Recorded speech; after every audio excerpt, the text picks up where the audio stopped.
Break के बाद एक बार फिर से आपका स्वागत है। हम अपने दर्शकों को बता दें, ब्रेक पे जाने से पहले हम बात कर रहे थे और कहीं ना कहीं आरोपों की जो बात हो रही है, करमवीर सैनी जी अभी भी हमारे साथ हैं। करमवीर जी, यहां अगर मैं सीधा सीधा बात करूं, क्या आपको ऐसा लगता है कि सिर्फ और सिर्फ चुनाव को देखते हुए इनेलो आप पर आरोप लगा रही है? आपने बहुत सारे काम किए हैं। देखिए, इनके पास कहने के लिए कुछ है नहीं, क्योंकि हमारा तो कभी भी विकास की राजनीति करती है कांग्रेस पार्टी की सरकार, कभी चुनाव की राजनीति नहीं करती। चुनाव आते जाते रहते हैं, हमारा सिर्फ और सिर्फ एक ही मकसद है, किसी न तरीके से। माफ कीजिएगा करमवीर जी, आपको बीच में रोक रहा हूं, माफ कीजिएगा। अभी हाल ही में इनेलो के एक नेता की तरफ से बयान आता है कि कांग्रेस तो खुद अपनी फूट से जूझ रही है, वो इनेलो से मुकाबला क्या करेगी, और इनेलो ने साफ कहा उसका विधानसभा में कांग्रेस से मुकाबला ही नहीं है, उसका मुकाबला तो बीजेपी से। देखिएगा, इनके कहने से क्या होता है। आज हरियाणा में जो है, हरियाणा भी देश में है, एक ही पार्टी है, वो कांग्रेस पार्टी। ठीक है, हार जीत चलती रहती है, लोकसभा में आ रहे हैं, परंतु विधानसभा में परिस्थिति रहेगी। इनकी पार्टी में तो वन मैन शो है। ये तो एक जिस तरह से एक तालिबानी एक फैसला इनका होता है, उस अनुसार कोई जवाब देना चाहिए। आप तालिबानी फैसला बता रहे हैं आपकी पार्टी का? हमारी पार्टी तो लोकतंत्र है, लोकतंत्र जिंदा है। लोकतंत्र में हर हमारे नेता को बात रखने का अधिकार है, सब स्वतंत्र रूप से बात रखते हैं और उनसे भी अच्छाई निकल के आती है। तो ऐसे हम झूठ नहीं कह सकते इसको। ठीक है, बड़े विचार रखते हैं, उससे हमको दिक्कत नहीं, बड़ी पार्टी है। देखिए, मैं इनकी बात का एक जवाब देना चाहता हूं। मैं इनको बहुत तरीके से सुना है। लोकतंत्र चलता है जनता से, जनता जिसे छोड़ देती है। माफ कीजिएगा राजीव जी, आप जवाब तो देना चाहते हैं, लेकिन वो सीधे सीधे कहते हैं कि आपकी पार्टी में तो तालिबानी निर्णय चलते हैं, जो एक आदमी कहते हैं वही चलता है। दूसरा, आपके पास सिर्फ कांग्रेस पर आरोप लगाने के अलावा नीति क्या है? एक्चुअली क्या है, जिस तरीके के जूते चप्पल कांग्रेस में चल रहे हैं जी, जो बुखलाहट आज इनको देखने को मिल रही है, और जब ये अनुशासित पार्टियों को देखते हैं तो इनसे डाइजेस्ट नहीं होता, ये उस बात को हजम नहीं कर पाते हैं। जब ये हजम नहीं कर पाते तो उसके लिए एक शब्द निकालना होता है, कोई भी शब्द निकाल के लेके आ सकते हैं। हमारी पार्टी एक ऐसी पार्टी है जो सबसे अनुशासित पार्टी है। डेमोक्रेसी हमारी पार्टी के बीच में भी है। आप अपनी आवाज बुलंद कर सकते हैं, सिस्टम से बुलंद कर सकते हैं। जो फोरम बनाया गया उस मंच पे आप जाकर अपनी बात रखिए, लेकिन ऐसा नहीं हमारी पार्टी के अंदर होता कि जिसका जहां मन करा वहां पे चप्पल मार दी, जिसका मन करा उसने थप्पड़ मार दिया, जिसका मन करा उसने जूते उठा के मार दिए। और ये इसलिए नहीं हो रहा है कि आपस में इनकी लड़ाई हो रही है। बिल्कुल राजीव जी, एक और मेहमान हमारे साथ जुड़े हैं, इस जवाब को ले लूंगा। विक्की जी, एक मिनट। जब घर में खाने के लिए दाने नहीं होते हैं तो इस तरीके की फ्रस्ट्रेशन निकल के बाहर आती है। जनता डिटैच हो चुकी है, आप कहते हैं कांग्रेस फ्रस्ट्रेट हो चुकी है। अब फ्रस्ट्रेशन लेवल इनकी बहुत हाई हो चुकी है। करमवीर जी, आपसे जवाब लूंगा। फिलहाल जगमोहन आनंद जी भी हमारे साथ हैं, बीजेपी के प्रवक्ता हमारे साथ फोन लाइन पर हैं। जगमोहन जी, आपका स्वागत है। धन्यवाद जी। जगमोहन जी, आपकी तरफ से भी लगातार ये कहा जा रहा है बीजेपी के नेताओं की तरफ से कि कांग्रेस इस वक्त जितनी योजनाएं चला रही है सिर्फ और सिर्फ चुनावी स्टंट है। देखिए, ये बात बिल्कुल, इनकी चुनावी घोषणाएं जो पहले की घोषणाएं रही है वो पूरी नहीं हुई है। पिछले 10 साल में करीब करीब इन्होंने 700-800 घोषणाएं की हैं और घोषणाएं अमल नहीं हुई 100 भी। तो इस प्रकार से प्रदेश के मुख्यमंत्री घोषणा मुख्यमंत्री बनकर रह गए हैं। इसके अलावा इनके पास कोई काम नहीं है, लंबित पड़ी घोषणाएं हैं। जनता इतनी परेशान है घोषणाओं से कि जब जी करता है इंटरनेशनल हवाई अड्डा बना देंगे, घोषणा कर जाते हैं। जब जी करता है कि भाई स्वर्ग बना देंगे, पेरिस बना देंगे, वो घोषणा कर देते हैं। करमवीर जी को जवाब देंगे। इनेलो भी आपके ऊपर ये आरोप लगा रही है और बीजेपी भी साफ कहती है कि कभी भी आप स्वर्ग बनाने की बात करते हैं, करते कुछ नहीं है, सिर्फ बातों की बात रह गई है। करमवीर जी, क्या आप मेरी आवाज सुन पा रहे हैं? करमवीर जी, क्या आप तक मेरी आवाज आ रही है? शायद हमारा संपर्क उनसे टूट गया है। यहां जगमोहन जी, यहां केवल एक कांग्रेस की ही बात नहीं है। कांग्रेस पर तो आरोप आप दोनों ही लगा रहे हैं, इनेलो भी लगा रही है, बीजेपी भी लगा रही है, लेकिन इनेलो ने इस बार केवल कांग्रेस पर निशाना नहीं साधा है, आप पर भी साधा है। इनेलो कहती है कि बीजेपी कहीं भी जाए, हजका के साथ जाए, कैसे भी जाए, उससे उन्हें कोई फर्क नहीं पड़ता, वो 90 सीटों पर लड़ेंगे और उनका मुकाबला पहले जरूर बीजेपी से था, अब तो वो भी नहीं रहा, क्योंकि बीजेपी के अपने नेता ही नहीं है, खुद वो कांग्रेस के नेता लेकर चुनाव में उतरी है। देखिए, अब मैं इसकी बात का क्या जवाब दूं कि कभी तो कहते हैं कि हमारा मुकाबला, पहले तो ये मोदी जी के नाम पर वोट मांगते हैं कि मोदी जी को भी हमने बिना शर्त समर्थन देना है, तो अपना मोदी जी के नाम से इन्होंने कहा। और जब हमारे प्रधानमंत्री पद के उम्मीदवार गोहाना रैली में आकर के क्लियर बोल के थे, उसके बाद इन्होंने अपना हिसाब किताब इन्होंने दूसरा रखा। तो लेकिन अब क्या है, दूध का दूध और पानी का पानी आने वाले पहले तो आप भी चाहते थे कि कहीं ना कहीं इनेलो के साथ ही संबंध हो, और आज भी बहुत सारे नेता गाहे बगाए ऐसी बातें कर देते हैं। नहीं, देखिए, भारतीय जनता पार्टी ने कभी भी, किसी भी नेता ने कभी नहीं ये कहा कि इनेलो के साथ हमारे इनेलो के संबंध होने चाहिए। मैं एक चीज बताऊं जगमोहन जी, आपके जो बीजेपी के प्रदेश प्रभारी हैं जगदीश मुखी जी, उन्होंने खुद अपने मुंह से कहा है कि हम केवल 7 सीटें नहीं जीते हैं, हम तो 11 सीटें जीते हैं। 2 राज्यसभा के इनेलो के और 2 लोकसभा के इनेलो के भी उन्होंने जोड़ लिए थे, आपको याद ही होगा। देखिए, उन्होंने जिस संदर्भ में कहा, इनेलो एक तरह से कांग्रेस की विरोधी पार्टी रही है और बिना शर्त समर्थन देने की बात जो इन्होंने कही है, उस संदर्भ में उन्होंने ये बात कही कि 2 राज्यसभा की और 2 लोकसभा की है, वो कांग्रेस के साथ कभी नहीं जाएंगे, क्योंकि एक हमेशा इनेलो की जो राजनीति रही है कांग्रेस विरोधी राजनीति रही है। इस संदर्भ में उन्होंने जो भी बात कही है। बिल्कुल, मैं राजीव जी से भी इसका जवाब लूंगा, लेकिन करमवीर सैनी जी हमारे साथ एक बार फिर जुड़ गए हैं और जहां से हमने सवाल छोड़ा था, आप इनेलो जो दोनों पार्टियों पर आरोप लगा रही है, यहां करमवीर जी आपको मेरी आवाज पहुंच रही है? हाँ बिल्कुल। करमवीर जी, आपसे हमारा संपर्क टूट गया था, उस बीच में कहा गया कि कांग्रेस की कथनी और करनी कतई एक नहीं है, कभी स्वर्ग कहते हैं कभी कुछ, और बातों के मुख्यमंत्री रह गए हैं सिर्फ कांग्रेस। बीजेपी साफ तौर से आरोप लगा रही है। बिल्कुल विपरीत परिस्थिति में बात कर रहे हैं। जो ये अपनी बात कह रहे हैं इनके ऊपर लागू होती है, क्योंकि मुख्यमंत्री ने तो कहते कम है, करते ज्यादा है। लेकिन आपकी पार्टी के लोग छोड़ छोड़ के बीजेपी में ही जा रहे हैं करमवीर जी। अगर इतनी कमजोर नहीं है आपकी पार्टी तो छोड़ क्यों रहे हैं लोग आपको? देखिएगा, जो कोई कुछ बढ़ना चाहता है, बहुत सारे यहाँ पे नेताओं की बहुत बड़ी लंबी कतार है। यहाँ पे नेताओं की कोई कमी नहीं है कांग्रेस पार्टी में, और वहाँ कोई है नहीं कार्यकर्ता भी। तो इसलिए लोगों को लग रहा है यहाँ पे नंबर पकड़ने वाला नहीं, यहाँ सीनियर नेता बहुत बैठे हैं टिकट लेने के लिए विधानसभा। आप कहते हैं आपके यहाँ का कार्यकर्ता वहाँ सीनियर नेता हो जाता है? ऐसा कुछ नहीं। देखिएगा, कार्यकर्ता लाखों, कोई विचारधारा कांग्रेस पार्टी को व्यक्ति विशेष के साथ नहीं है, बल्कि विचारधारा है।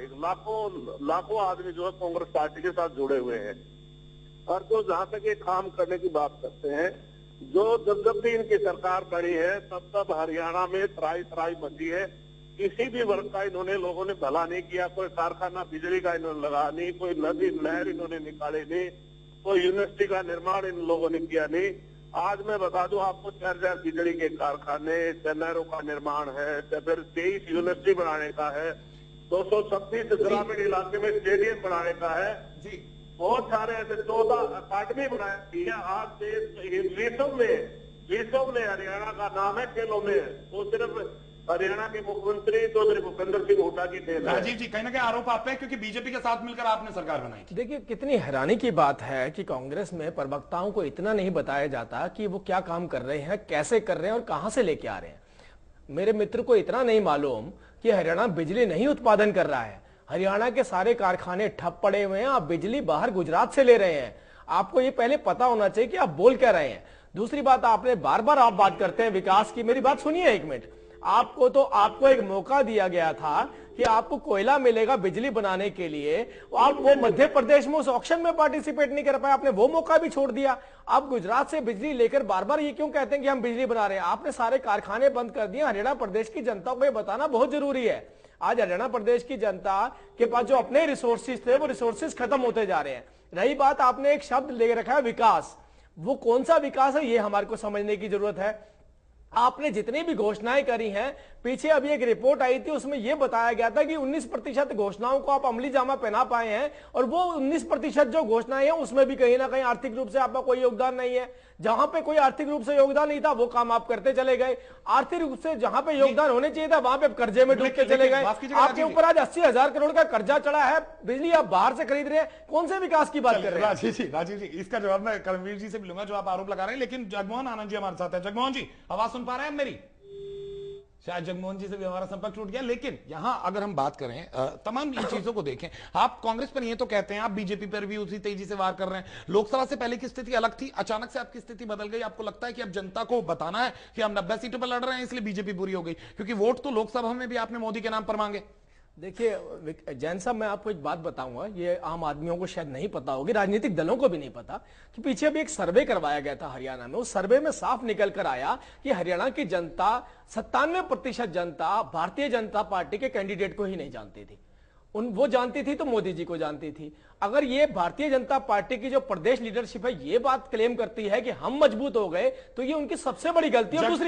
दूसरी बात, आज भारतीय जनता पार्टी में जो लोग मुख्यमंत्री की दौड़ में कहते हैं कि हम सबसे आगे हैं, जैसा मैं आज ही पढ़ रहा था कि भारतीय जनता पार्टी के एक प्रवक्ता ने बोला कि मैं मुख्यमंत्री हूं, अपने आप को ही मुख्यमंत्री घोषित कर दिया है। इसी तरीके से 15-17 मुख्यमंत्री ऐसे मुख्यमंत्री बनना चाहते हैं जो अपना विधानसभा का चुनाव भी नहीं जीत पाए, और ऐसे भी लोग मुख्यमंत्री बनना चाहते हैं जिनकी जमानत जब्त हो गई। जगमोहन जी, कहीं ना कहीं क्या सिर्फ मोदी लहर थी? बीजेपी की स्थिति आज भी हरियाणा में वैसे ही है। करमवीर सैनी जी भी हमारे साथ हैं और जगमोहन जी आप भी।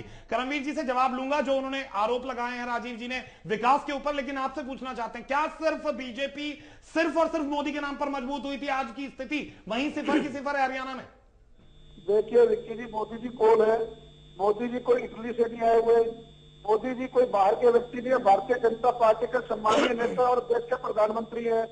मोदी जी ने पार्टी में बहुत काम किया, पार्टी को इस पोजीशन पर लेके आया कि आज देश में 1952 के बाद पूर्ण बहुमत से अगर किसी की सरकार बनी है तो विपक्ष की पहली बार भारतीय जनता पार्टी की सरकार बनी है।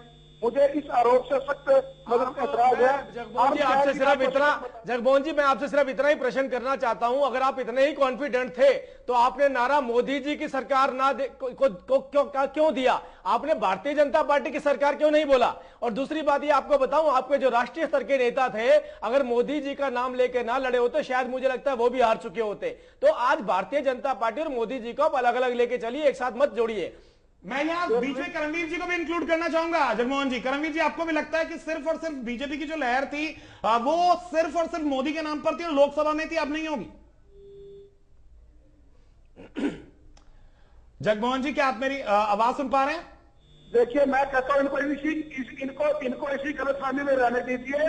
ये मोदी लहर का नाम मोदी लहर का, देखिए अगर सत्ताधारी दल और एक दूसरा विपक्षी दल मोदी लहर को कह रहे कि मोदी लहर थी, तो हमें इसमें कोई दोहराई नहीं है। जगमोहन जी आरोप राजीव जी ये भी लगा रहे हैं कि आपके यहाँ तो हर प्रवक्ता मुख्यमंत्री का दावेदार है हर सीट पर, और यहां तक कि मुझे याद आता है इनेलो के जो अभय चौटाला जी नेता है उन्होंने तो ये तक कहा था कि पहले ये फैसला कर ले कौन मुख्यमंत्री बनेगा तब चुनाव में उतरे।